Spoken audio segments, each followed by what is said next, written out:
What's going on, guys? Nick Lesagore here, Exit 12 Homebrew in the house.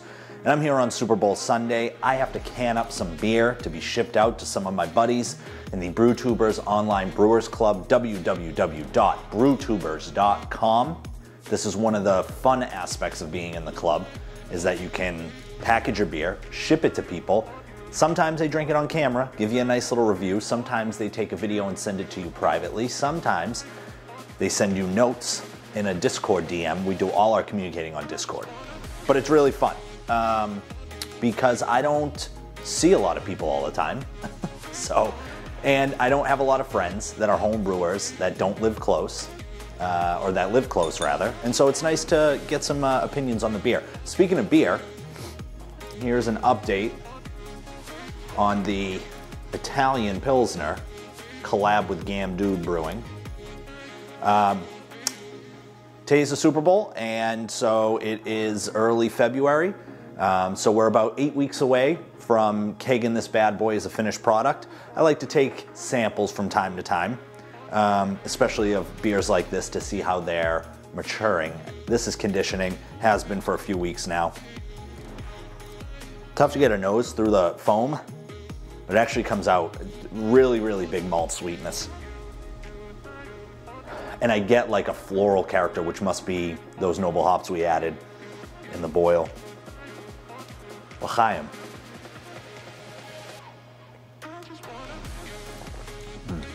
I nailed dead the finishing gravity on this, 1.010. Finished at a 5.4%. Really, really nice sweetness. I mean, this beer is going to be absolutely perfect for the springtime. You get the Citra hops on the middle to back end. Got a little bit of that kind of kiwi thing going on, this really fruity kind of orangey thing going on. And the bitterness is nice. It washes off the palate quickly, and it hits you middle to back end as well. Really, really nice beer. I want to make some tweaks to it. I'm going to chat with Billy about that. But honestly, the more I'm taking these samples, it could definitely end up like a Mike 77 Trans Am guy situation a little bit. Still waiting on that Oktoberfest. If you're in the club, you'll understand jokes like that. But overall, a really good beer. And I mean, it's pretty well carbed. I think it probably still needs a little bit more time. But got some nice bubbles coming up there. So, really nice. I wanted to show some footage of what I do to can, especially because I got a new canner. I ended up going with the Oktober. A lot of the guys in the club do the Oktober, and so I saw a great deal online. Big thanks to Big Dog Brewing. He pointed me in the right direction of a local guy that was selling it at a really good price. I couldn't miss out, so I snagged it. I wasn't a huge fan of the Kegland canner. I thought it was really hard to dial in. This thing came already dialed in, and it's not finicky. It's at one and done. I can count on one hand the amount of cans I've had that have been leaking, and those were because of operator error. So I really, really like this canner. So I figured I'd go through my canning process, give you guys a look at what I do. I first start out, I have a nice bin that I bought on Amazon, a gray kind of bin that houses like 15 cans. So I put 15 empty cans in, I go upstairs, I hit the faucet, I throw some Santa Clean in to each one because it's low foaming. I learned with PBW, or rather Star Sam, is that there's a lot of foam, so it takes a while for the foam to dissipate so you can continue filling the can. I like to fill the cans up quite a bit. So I hit them with, fill all the cans, and then I take the lids and I do a very similar thing. I throw them in a Tupperware with some Santa Clean and wash that out. And then I let everything sit for at least a good half hour to an hour at least. And then I get to canning. So I'm going to show my process. I'm really excited to get into it because I want to ship out the beer to the guys in the club. It's actually called Brewer.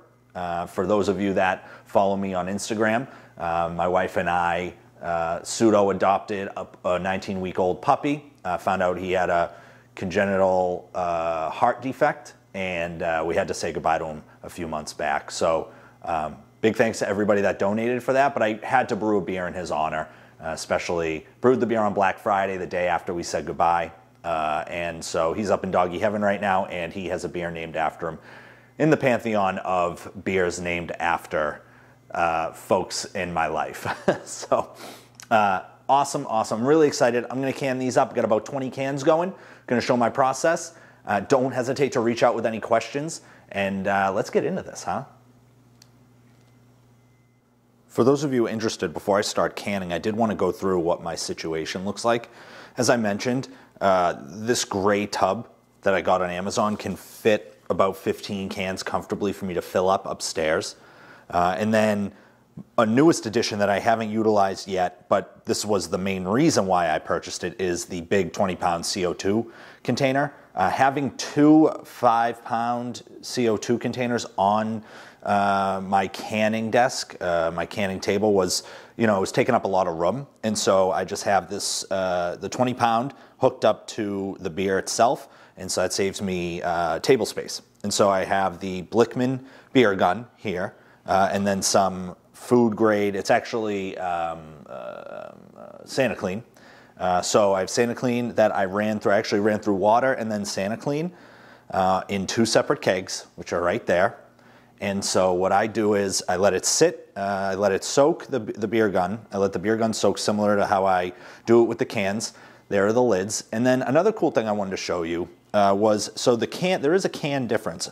Though the black cans, which I use for special beers, the black cans on the left are from Kegland, and that's what I utilized with the cannular, which is the canner that I had for a while that I didn't really care for. And so because of the can size difference, the black cans are 16.9 ounces, and the silver cans, which are Oktober cans that I purchased through them, are 16 ounces. And so you can see the difference there. And so you have to use a different chuck. Ground chuck? So this white chuck, I don't know, chuck, is the one that comes with the canner.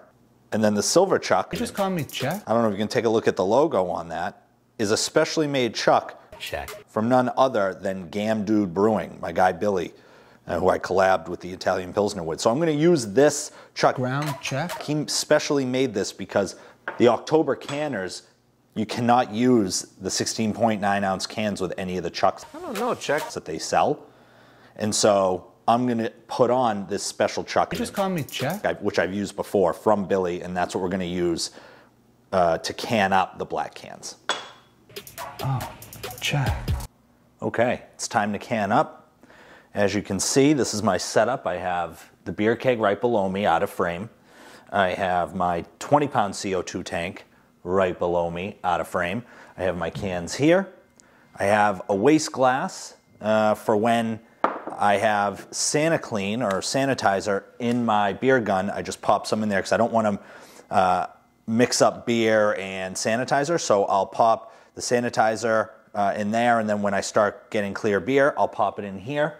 And then once the beer starts flowing, I shut this off, and then I get to canning.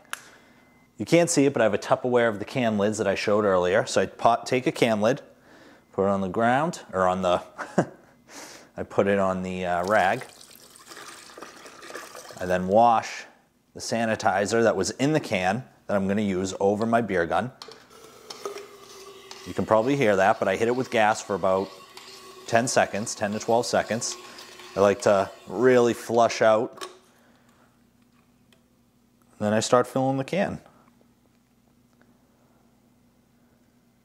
What I do is I use the feel method. Beer, obviously, in the keg, it's cold. So once I start feeling cold beer up at the top of the can, because there is foam sitting here, so I don't truly know what the level is unless I feel with my fingers. Hit it with a nice head of foam, one more shot, and then what I do is I take the beer gun, I cap on foam, put the beer gun on in the sanitizer, take a rag, just clean the ends, pop it onto the canner, move it up, lock it into place. I do hold on to this the whole time. I turn on the canner, 1, 2, 1, 2, quick, quick, not even 2 really, one and a half Mississippis. Pop the can off. It's nice and hard. And then take it, do some nice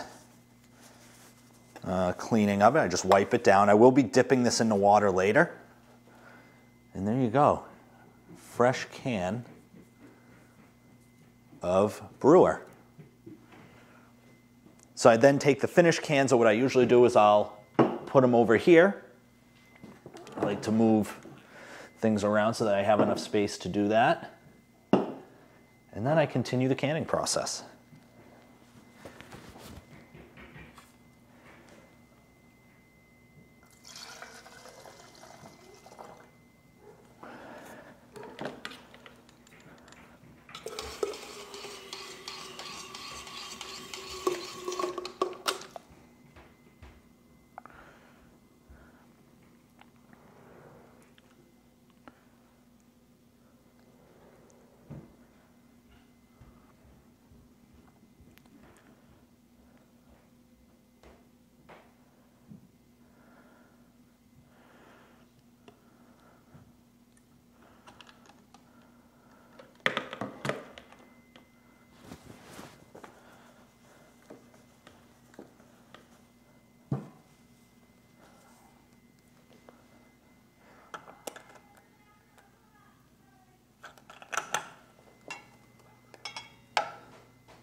Any cans, because the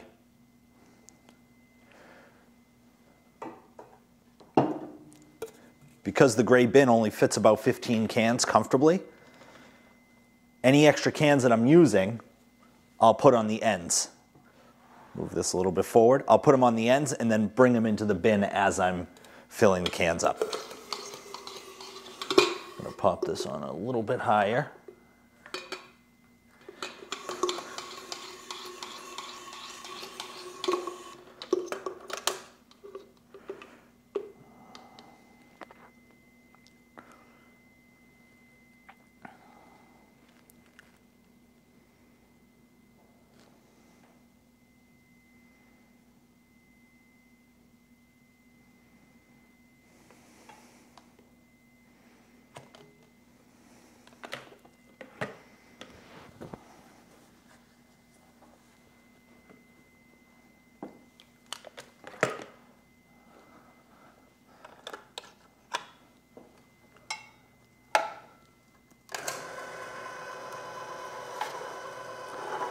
As you can see, sometimes you don't have to hold the handle.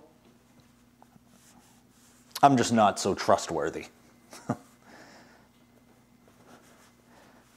we go. And it's nice and, this thing is nice and firm. Then what I'll do is I'll move everything up so I can then fit the rest of the beers, or cans, so I can fit the rest of the cans.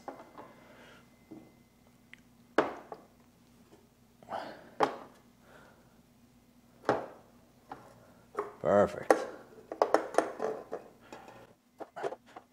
I'm not really careful.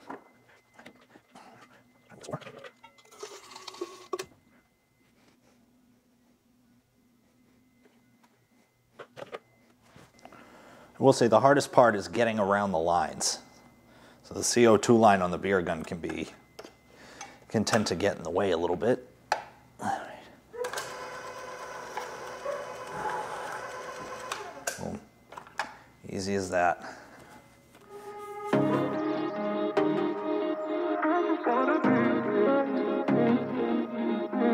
Top off some of these cans. They all look pretty full.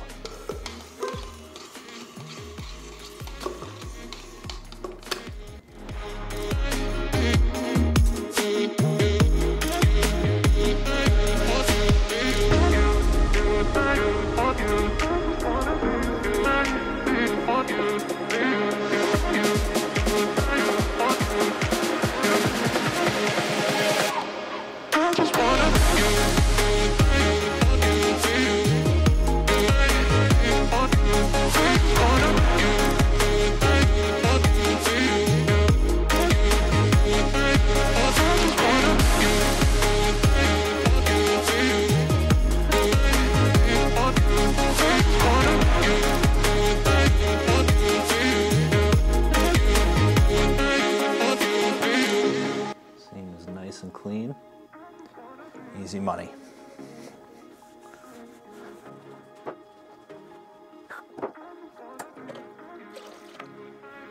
I also think it's worth mentioning,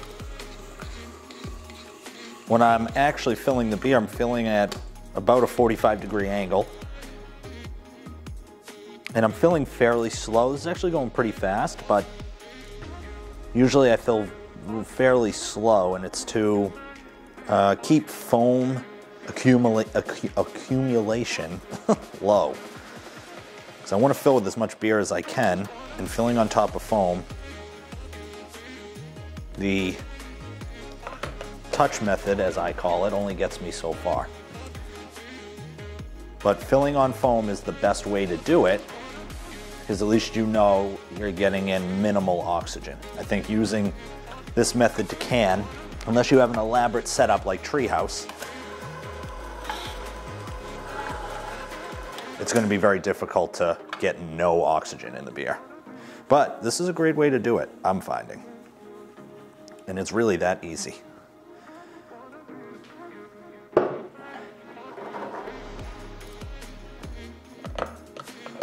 And then what I have to do sometimes is when this is full of sanitizer, I dump it.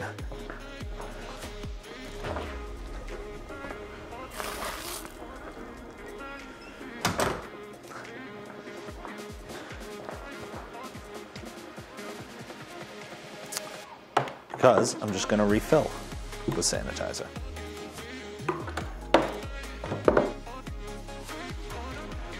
The step of actually wiping the can isn't necessarily useful. It just helps me decrease the mess.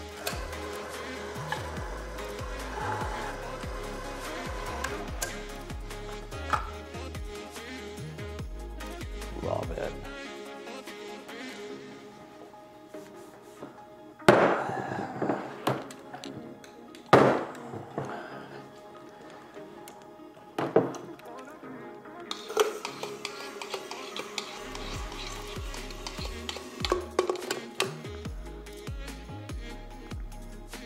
As you can tell, there's still a lot of maneuvering and reorganizing that goes on during a canning run.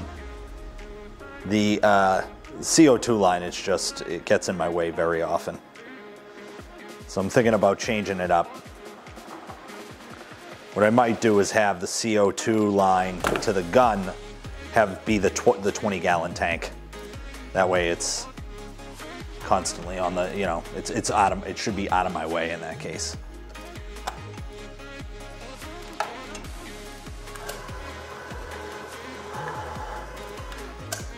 And even when you don't really wipe down the can very well, there still is very minimal mess.